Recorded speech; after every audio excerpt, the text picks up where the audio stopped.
राधे राधे प्रिय भक्तों, आपका फिर से स्वागत है हमारे चैनल कृष्णदासी प्रीति में। आइए हम श्रवण करते हैं मंगलवार व्रत कथा और विधि। सर्व सुख रक्त विकार राज्य समान तथा पुत्र की प्राप्ति के लिए मंगलवार का व्रत उत्तम है। इस व्रत में गेहूं और गुड़ का ही भोजन करना चाहिए।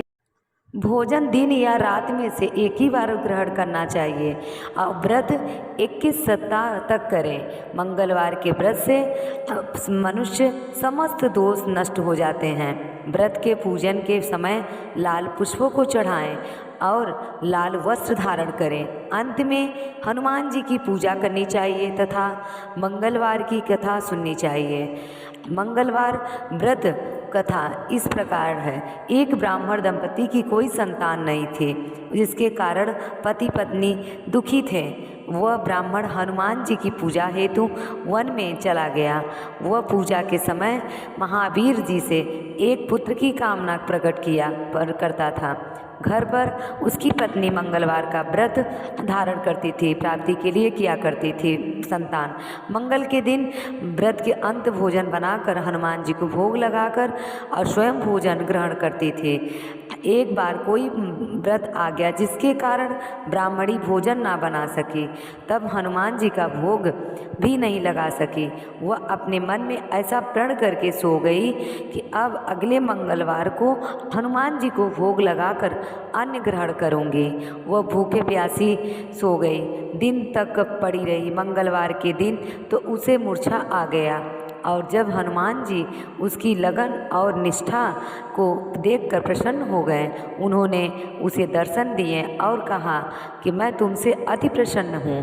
अब तुमको एक सुंदर बालक देता हूँ जो तेरी बहुत सेवा करेगा। और हनुमान जी मंगलवार को बाल स्वरूप में उसको दर्शन देकर अंतर्ध्यान हो गए। सुंदर बालक पाकर ब्राह्मणी अति प्रसन्न हो गई और ब्राह्मणी ने बालक का नाम मंगल रखा। कुछ समय पश्चात ब्राह्मण वन से लौटकर आया और प्रसन्नचित्त सुंदर बालक घर में क्रीड़ा करते देखकर वह ब्राह्मण पत्नी से बोला, यह बालक कौन है? पत्नी ने कहा, मंगलवार के व्रत से प्रसन्न होकर हनुमान जी ने दर्शन दिए और मुझे यह बालक दिया है। पत्नी की बात पर छल से भरी जानकर उसने सोचा, यह उल्टा व्यथा विचार अपनी कुलस छिपाने के लिए बात कर रही है। उस दिन उसका पति कुएं पर पानी भरने चला तो पत्नी ने कहा कि मंगल को साथ ले जाओ। वह मंगल को साथ ले चला और उसको कुएं में डालकर वापस पानी भरने घर आया तो पत्नी ने पूछा कि मंगल कहाँ है? तभी मंगल मुस्कुराता हुआ घर आ गया। उसको देखकर ब्राह्मण आश्चर्यचकित रह गया। रात्रि में उसके स्वप्न में हनुमान जी ने कहा, यह बालक मैंने दिया है, तुम पत्नी को उल्टा क्यों कहते हो?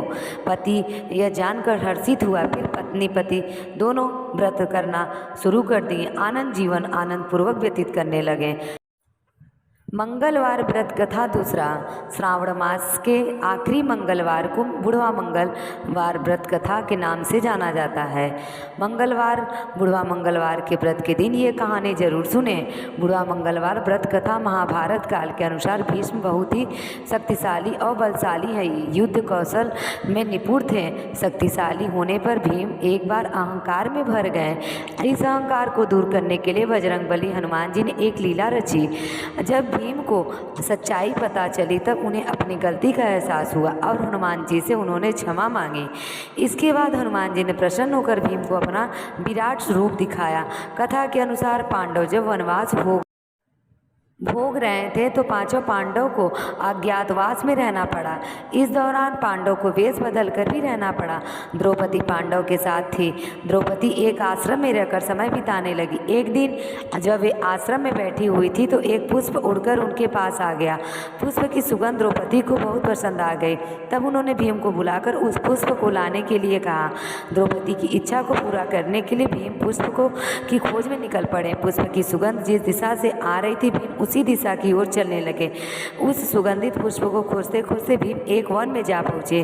वन में जैसे ही भीम ने वे प्रवेश करने की प्रयास किया तो उनकी नज़र रास्ते में लेटे एक वानर पर पड़ी। भीम ने उन बूढ़े वानर से आग्रह किया कि वे रास्ते से हट जाएं, लेकिन वानर ने कोई प्रतिक्रिया नहीं की। भीम ने फिर से वानर से कहा, हट जाने को कहा, लेकिन इस बार वानर ने कहा कि वह बहुत कमज़ोर है, हिल डुल नहीं सकता, इसीलिए लांग कर निकल जाओ। वानर के इस व्यवहार से भीम को क्रोध आ गया और वो अपनी शक्ति के बारे में बताने लगे। भीम ने वानर को अपना परिचय दिया कि वे कुंती पुत्र हैं और पवन उनके पिता हैं और मैं हनुमान जी का भाई भी हूँ। लेकिन यह सब सुनकर भी वानर पर कोई प्रभाव नहीं पड़ा। इधर भीम को बड़ा क्रोध बढ़ने लगा और उन्होंने वानर से कहा कि वह उन्हें और अधिक क्रोध ना दिलाएं, नहीं तो उन्हें परिणाम भुगतना होगा। तब बूढ़े वानर का रूप धारे बजरंगबली हनुमान जी ने भीम से कहा कि अगर उन्हें अधिक जल्दी है तो वे उनकी पूँछ उठाकर जा सकते हैं। भीम ने क्रोध में आकर उन वानर की पूँछ हटाने का प्रयास किया, लेकिन वे उनसे हिला न पाए।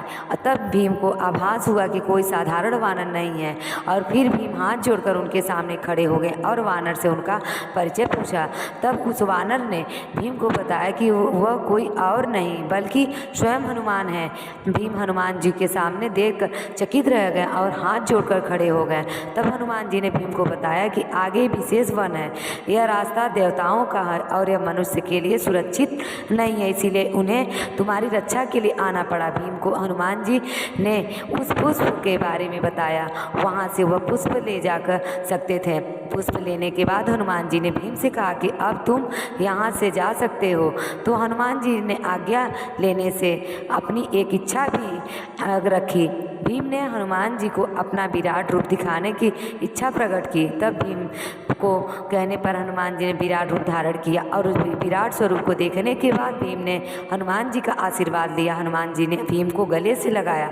हनुमान जी गले लगाने से भीम की शक्ति और भी बढ़ गई।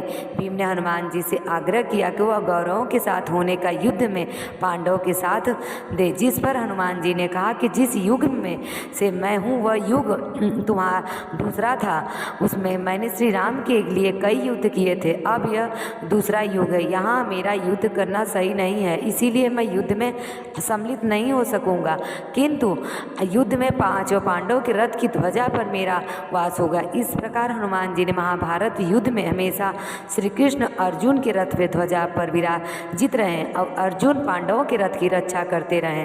श्री संकट मोचन मंगल स्रोत पाठ कर देव और समर्पित हैं। इस स्रोत के पाठ से कर्ज से मुक्ति मिलती है, आर्थिक समस्याएं दूर होती है। इस स्रोत में मंगल देव जी के सभी 21 नामों का वर्णन मिलता है। मंगल देव का संबंध हनुमान जी से है और हनुमान जी का सभी प्रकार की समस्याओं से छुटकारा दिलाने वाले देवता माने जाते हैं। संकट मोचन मंगल स्रोत का पाठ जो मनुष्य करता है उसमें पर मंगल भगवान प्रसन्न होकर उसे धन दान प्रदान करते हैं। वह मनुष्य कुबेर भगवान की तरह धन संपत्ति का स्वामी बन जाता है। वह मनुष्य हमेशा युवा रहता और उसे रोग और कर्ज से मुक्ति मिल जाती है। तो प्रिय श्रोताओं, अब सुनिए संकट मोचन मंगल स्रोत पाठ हिंदी में। हे मंगल देव, शास्त्रों में आपके जो नाम बताए गए उनमें पहला नाम है मंगल, दूसरा नाम है भूमि पुत्र जिसका पृथ्वी पर हुआ था, तीसरा शरणहर्ता यानी कर्ज से मुक्ति मिल दिलाने वाला, चौथा धनप्रद यानी धन को देने वाले, पांचवा स्थिर राज यानी जो अपने आसन पर अड़िंगे रहते हैं, छठा महाकाय यानी जो बहुत बड़े शरीर वाले हैं, सातवां नाम सर्व कामावरोधक यानी कार्य में आने वाली सभी बाधाओं को दूर करने वाला है।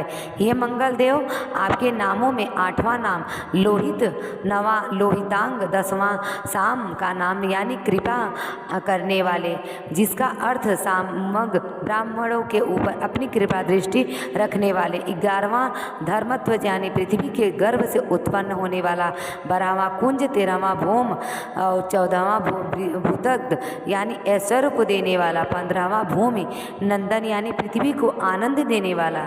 हे मंगल देव, आपके नामों में 16वां नाम आरक, 17वां यम, 8वां सर्वज्ञ पारक अर्थात समस्त तरह की कठिनाइयों को दूर करने वाला, 19वां वृष्टिकर्ता अर्थात वृष्टि करने वाले यानी वर्षा कराने वाला, 20वां वृष्टिहर्ता अर्थात बारिश ना होने के कारण अकाल लाने वाला, और 21वां नाम है सर्व काम फल प्रदायक अर्थात संपूर्ण कामनाओं का फल देने वाला।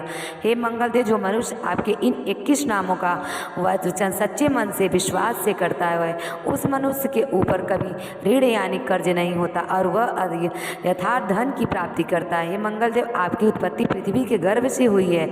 आपकी आभा आकाश में कड़कड़ाने वाली दामिनी अर्थात आकाश में चमकने वाली बिजली के समान है। इसी तरह की शक्तियाँ को धारण करने वाले कुमार मंगलदेव को मैं नतमस्तक होकर प्रणाम करती हूँ। हे मंगलदेव, आपके मंगल स्रोत का पाठ मनुष्य को हमेशा अपने मन में किसी की तरह विकार को दूर और अपनी पूर्ण श्रद्धा और आस्था के साथ करना चाहिए।